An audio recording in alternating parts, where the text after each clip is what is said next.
Bienvenidos, estimados estudiantes, a la clase del control de signos vitales.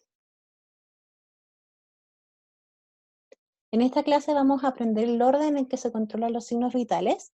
Vamos a conocer cada signo vital, los factores que influyen en cada uno, sus rangos normales, algunas alteraciones y cómo valorarlas, y conocer los instrumentos que se utilizan en el control de signos vitales. Además, vamos a aprender cómo se realiza una correcta toma de signos vitales.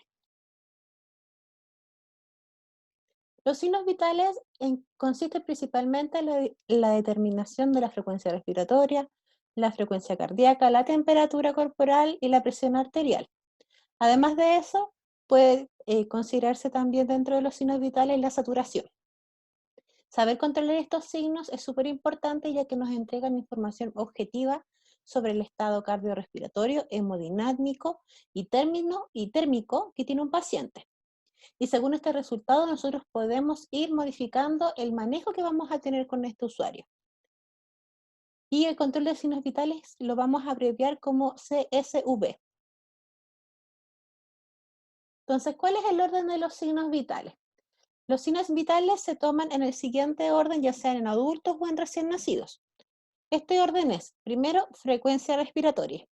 ¿Por qué la frecuencia respiratoria? Porque la idea es de cuando vamos a ver a una persona lo molestemos lo menos posible. Entonces, si lo vamos a alterar, lo primero que se altera es la frecuencia respiratoria y el pulso. Por lo tanto, lo primero que vamos a valorar va a ser la frecuencia respiratoria. Después de ello, vamos a valorar la frecuencia cardíaca, la presión arterial, la temperatura y finalmente la saturación. Pero suceden casos en que si tenemos frente a una situación de urgencia, obviamente podemos cambiar este orden y podemos, por ejemplo, tomarle la presión arterial a un paciente que se haya desmayado en vez de estarnos preocupando de primero tomarle la frecuencia respiratoria, tomarle la frecuencia cardíaca, que nos puede hacer demorar más tiempo, siendo que podríamos tomarle la presión arterial y podría ser una atención mucho más rápida. Empecemos con la frecuencia respiratoria. Recordemos. En cuanto a anatomía general del sistema respiratorio, tiene una nariz, que está las vías nasales, la faringe, la laringe, la tráquea, los bronquios, los bronquiolos, y después vienen los alvéolos, ¿ya? Todo esto está en este circuito, ¿ya? Hacia más acá están los alvéolos, y hacia las puntas ya, o sea, aquí están las alvéolos y estos son los bronquiolos. Acá tenemos el pulmón derecho y el pulmón izquierdo. El pulmón derecho está dividido en 3, el pulmón derecho está dividido en 2. ¿Ya? Acá tenemos el diafragma, tenemos nuestros músculos intercostales, que son estos, y nuestras costillas, que son cada uno de estos puntitos blancos. En cuanto a la fisiología, la respiración netamente se compone de 3 fases: la ventilación, la difusión y la perfusión. En la ventilación es netamente lo que hacemos nosotros conscientemente de respirar, meter aire dentro de nuestros pulmones y después sacar el aire de los pulmones. Esa es la ventilación. La difusión o la fase hemática se compone netamente de hacer el intercambio entre oxígeno y dióxido de carbono entre los alvéolos y los glóbulos rojos. Y la perfusión es cuando estos glóbulos rojos llegan a todo el cuerpo. En cuanto al ser humano, respira más o menos entre 2 a 20 veces por minuto, y esto es más o menos 500 ml de aire por respiración. Estamos hablando de medio litro de aire cada vez que respiramos, ¿ya? Y esto sería más o menos entre 6 a 8 litros por minuto. Y la respiración la controla el bulbo raquídeo o tronco encefálico, que regula el control involuntario de las expiraciones. Pero hay situaciones que pueden afectar la respiración. ¿Cuáles son estas? El ejercicio, que tiende a aumentar la frecuencia y profundidad; el dolor agudo, que aumenta la frecuencia, el ritmo y disminuye la profundidad; la ansiedad, que aumenta la frecuencia y la profundidad; el fumar, que aumenta la frecuencia; la posición corporal erguida, que favorece la expansión torácica, por lo tanto aumenta la profundidad; en la posición encorvada, tiende a obstaculizar los movimientos respiratorios, algunos medicamentos como narcóticos, anestésicos, hipnóticos, deprimen la frecuencia y la profundidad. Los broncodilatadores tienden a disminuir la frecuencia, las lesiones neurológicas inhiben la frecuencia y ritmo, la anemia aumenta la frecuencia y vivir en altura aumenta la frecuencia y la profundidad. En cuanto a los valores normales, nosotros vamos a medir la frecuencia respiratoria según la edad, ¿ya? Cuando nosotros tenemos a un recién nacido, nuestra frecuencia respiratoria va a ser entre 40 y 60. En un lactante, más o menos entre 20 y 40, y en el adulto es de 12 a 20 respiraciones por minuto, ¿ya?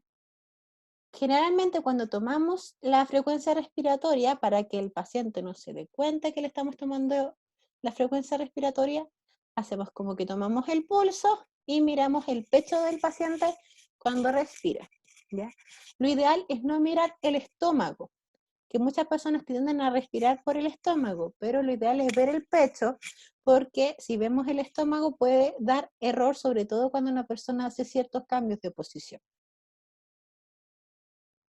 Algunas enfermedades o estados anormales pueden también alterar la respiración. Aquí tenemos varias opciones. Tenemos la bradipnea. Vamos a subir un poco acá.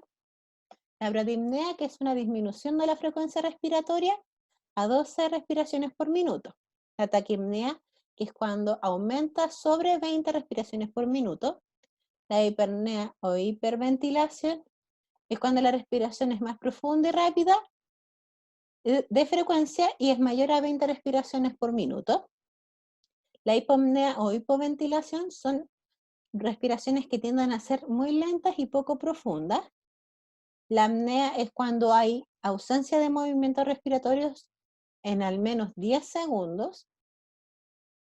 Y la disnea es una dificultad para respirar y en ocasiones puede ser un poco dolorosa. Entonces aquí en la imagen podemos ver cómo debería ser una respiración normal, es tomar aire, botar aire, tomar aire, botar aire. Pero, por ejemplo, en una bradipnea se fijan que está mucho más separada la respiración, entonces toma aire, bota aire.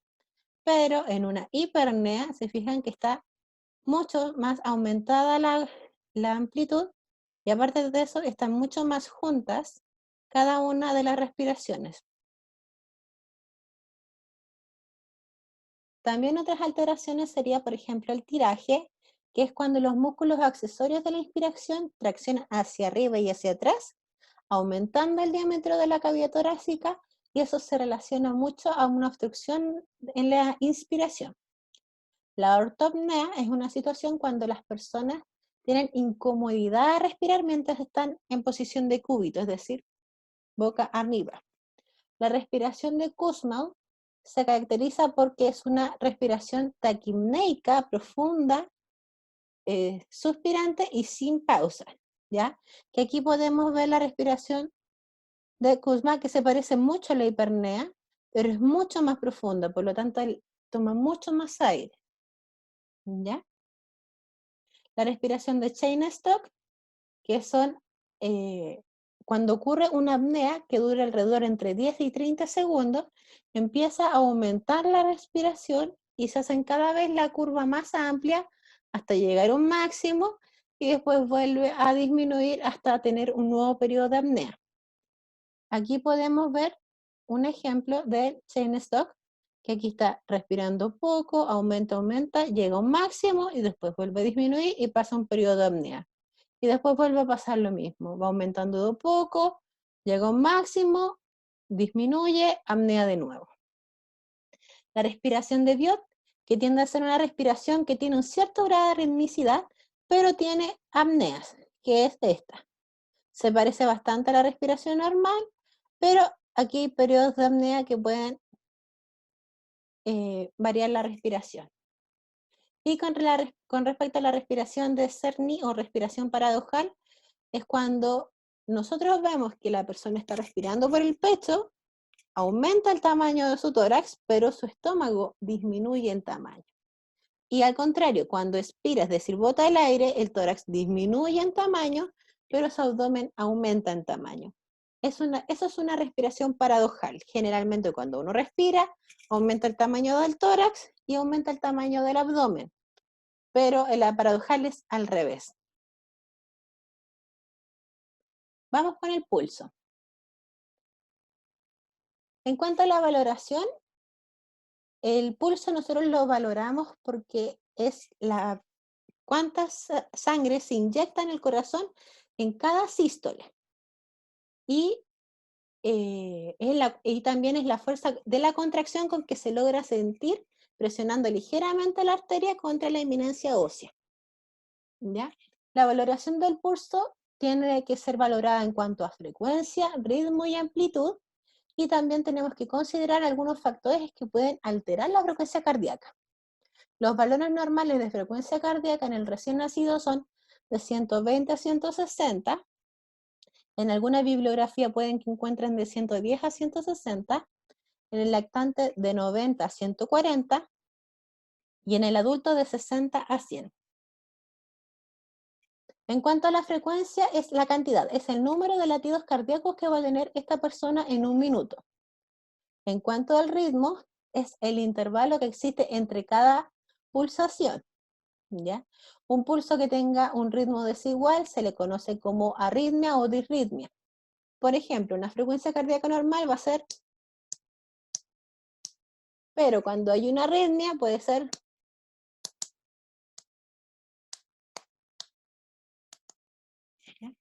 Y también vamos a medir en cuanto a amplitud de intensidad, que es la magnitud de máximo desplazamiento de la onda de pulso. Es decir, la fuerza de la sangre con cada latido, la cual es reflejada por la diferencia de presión entre la sístole y la diástole cardíaca. Ya, aquí podemos ver en cuanto a la descripción del pulso, podemos describirlo como ausente, filiforme o débil, normal o lleno.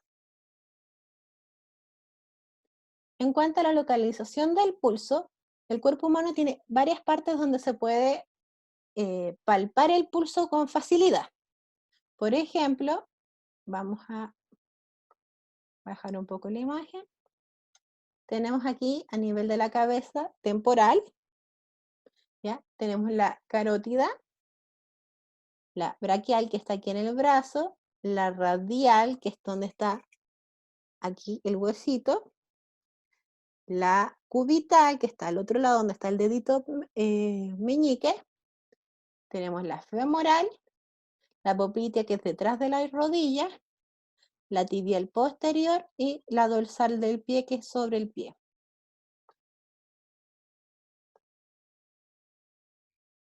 En cuanto a los factores que influyen en el pulso, está la edad, que a medida que vamos aumentando en edad, disminuye nuestra frecuencia cardíaca. Está el sexo, que después de la pubertad, el promedio de pulsaciones del hombre es un poco más bajo que en la mujer. El ejercicio, que la frecuencia del pulso tiende a aumentar con la actividad física. La fiebre, que en compensación tiende a disminuir la presión arterial debido a la vasodilatación periférica, por lo tanto el pulso aumenta. Los medicamentos pueden aumentarlo o disminuirlos dependiendo del medicamento. Por ejemplo, los medicamentos que son digitálicos tienden a disminuirla y los adrenérgicos tienden a aumentarla. La hemorragia, que también, por lo mismo que pasaba, por ejemplo, en el caso de la fiebre, cuando disminuye la presión arterial, aumenta el pulso. Y el estrés, que incrementa la actividad cardíaca. En cuanto a las alteraciones del pulso, tenemos la taquicardia cuando tenemos latidos sobre 100, una taquicardia sinusial, que es lo mismo, tener latidos mayores a 100 por minuto, pero menores a 160, que es muy frecuente, por ejemplo, en la fiebre, en el hipertiroidismo, en la falla cardíaca o en el shock. También podemos tener una taquicardia paroxística, que es cuando mayor a 160 latidos por minuto, pero se asocia con un dolor a nivel del corazón, angustia o palpitaciones.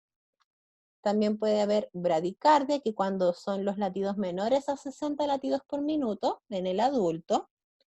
Una bradicardia sinusal, que es entre 40 y 60 latidos por minuto. Y una bradicardia por bloqueo auriculoventricular completo, que entre 30 a 35 latidos por minuto y está asociado a contracciones de los atrios y los ventrículos. Ahora vamos con la presión arterial. En cuanto a la presión arterial, es la fuerza lateral con que la sangre viene del corazón y golpea las arterias.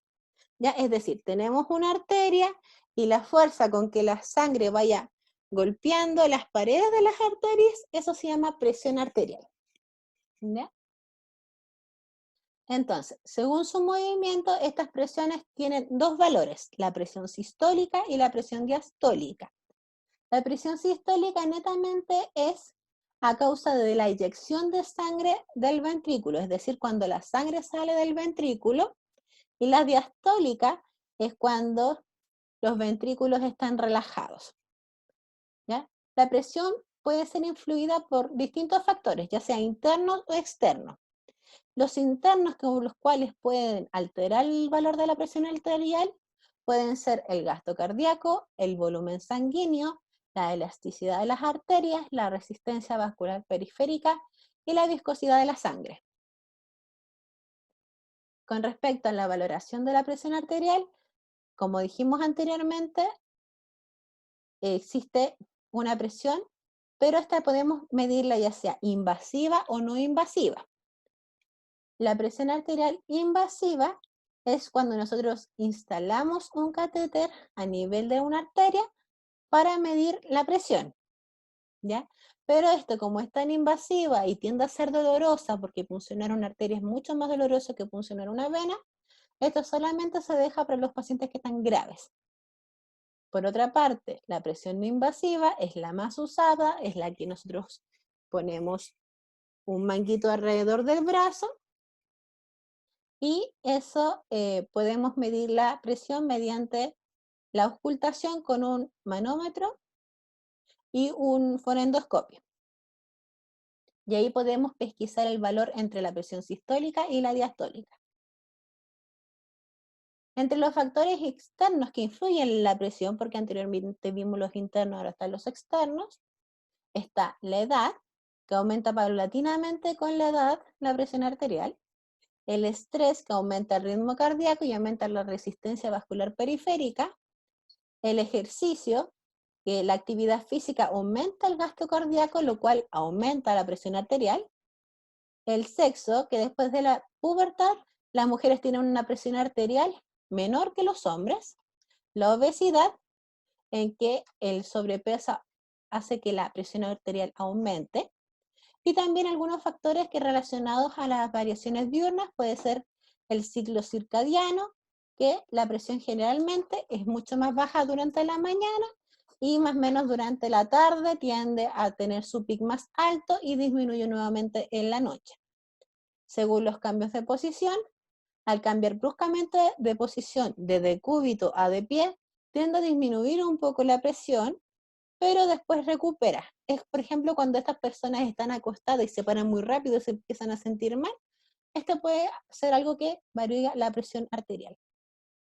La emoción, la angustia, el dolor, la represión vesical o las comidas tienden a producir alzas espontáneamente.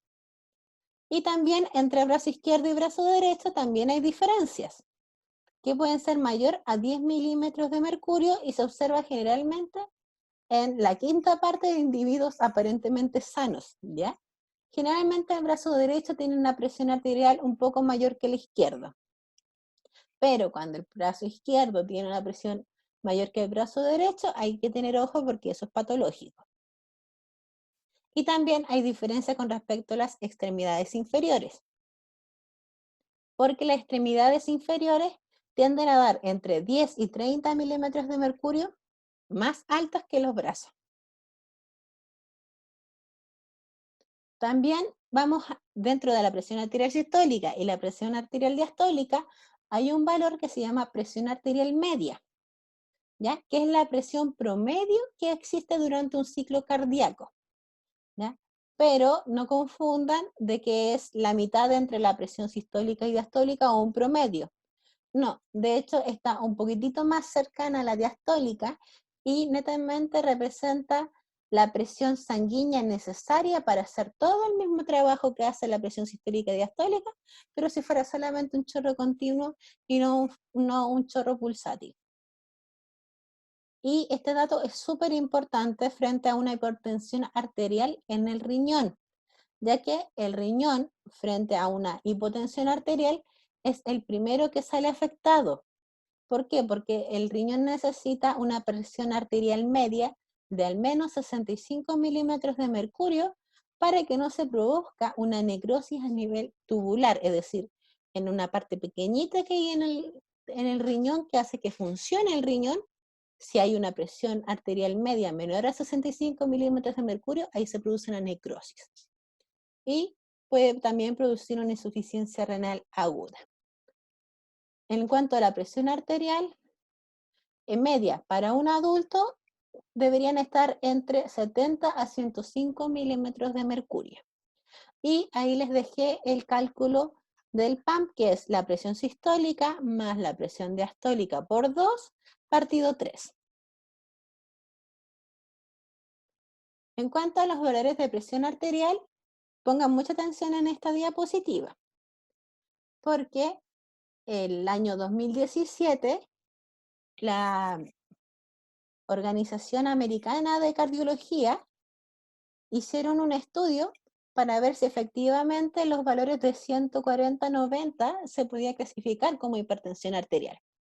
Y de acuerdo a su estudio, ellos descubrieron de que en realidad se podría llamar hipertensión cuando ya tenían valores sobre 130-80. ¿Ya? Entonces hicieron ese estudio y ellos descubrieron que más o menos entre el 15 al 40% de la población podría estar clasificado dentro de una hipertensión arterial grado 1.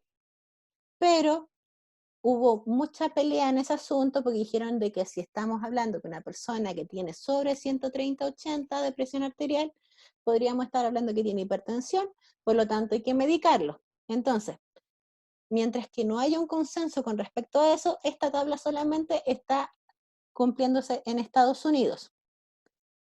Y en Chile todavía estamos con la versión antigua, que es la que está aquí abajito y con la cual van a ser evaluados, que recién con hipertensión arterial serían sobre 140-90. ¿Ya? Recuerden ese dato porque es muy importante. Pero nosotros no vamos a decir que una persona es hipertensa con haberlo tomado una vez la presión y que tenga sobre 140-90. Tienen que ser mínimo 2, idealmente 3 valores que hayamos medido, separados idealmente por una semana. ¿Ya? Otro dato importante, que cuando un paciente tiene permanentemente presiones sistólicas menores de 90, son personas consideradas hipotensos. Vamos con los instrumentos de medición de la presión arterial.